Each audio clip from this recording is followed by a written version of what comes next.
अस्सलाम वालेकुम। ठीक है वालेकुम सलाम। एडे मस्त वधिया साडा सलाम दा जवाब सलाम जीता जी असल में ते वधिया ना आजकल क्या हाल है बड़ी गल है बाबा वो ठीक है ठीक है बाल बच्चे ठीक ने ठीक है अपना फसल वेदे हो जी जी हां वाह वाह वेखना चाहिदा केड़ा माहौल सोना माहौल केड़ा सोना खैर सियाने बंदे अपने रकबे दा ख्याल रख बिल्कुल इन्ने हुन गल ए जी हां यार मेरे तो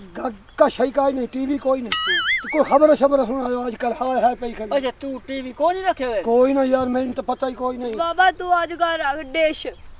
हां देश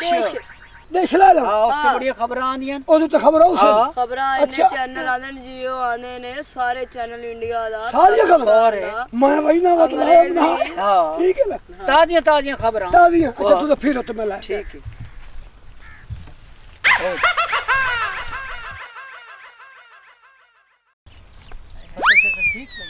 ठीक नहीं पई ए की होया ए सारी खराब हुंदी पई है हां ते इन कटाई कराइए खलो जा मेरी गल तो सुन लो कटाई कराओ मेरी गल तो सुनो बाबा की होया क्या ये बाबा